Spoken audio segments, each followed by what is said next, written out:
అంటే ఎల్కేజీ నుంచి 5th వరకు కొన్ని లక్షల రూపాయలు ఫీజు, కనీసం ఒక కట్టడి లేదు, ఒక రూల్ లేదు, ఒక పద్ధతి లేదు, పాడు లేదు. ఈరోజు హై స్కూల్ పోవాలంటే ఈరోజు లక్షలలో, ఈరోజు కాలేజ్ పోవాలంటే లక్షల రూపాయలు ఫీజులు.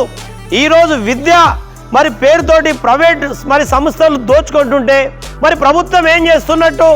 ఇది బంగారు తెలంగాణ ప్రజాపాలన ఏ విధంగా అవుతుంది?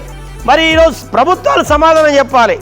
ఈరోజు విద్యా వ్యవస్థలో చాలా లొసుగులు ఉన్నాయి, చాలా అంటే చాలా లొసుగులు ఉన్నాయి. ఆ ప్రైవేట్ విద్యా సంస్థలు ఈరోజు ఏదో పర్మిషన్లు తీసుకొని పర్మిషన్ లేకుండా కూడా కొన్ని కోట్ల రూపాయలు పేదవాళ్ళ రక్తాన్ని పిండుతుంటే, పేదవాళ్ళ కష్టార్జితాన్ని దోచుకుంటే, పేదవాళ్ళ బిడ్డల పేరు మరి ఫీజుల పేరు మీద లక్షలలో దోచుకుంటే ప్రభుత్వము ఎందుకు స్పందించడం లేదు? ఆ విద్యా వ్యవస్థల ద్వారా మరి ప్రభుత్వము మరి ఏం ఆశించి ఈరోజు పేద ప్రజల ఫీజుల మీద పట్టించుకోవడం లేదో దీనికి రాష్ట్ర ప్రభుత్వం సమాధానం చెప్పాల్సినటువంటి అవసరం ఉంది.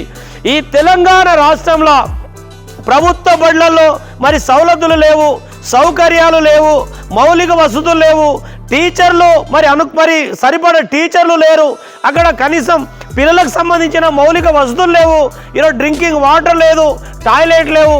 మరి మొత్తం అందరూ మరి ప్రజలందరూ కూడా పేద ప్రజల పిల్లలందరూ కూడా ప్రైవేట్లో చదివితే అసలు మరి ప్రభుత్వ విద్యాశాఖ మంత్రి కానీ లేకపోతే మరి ప్రభుత్వ మరి విద్యాశాఖ కానీ ఎందుకు ఏం అవసరం ఉన్నది? కేసీఆర్ గతంలో చెప్పిండు, నా మనమడు పేదవాని మనమడు ఒక్కటే బడిలో చదవాలన్నాడు.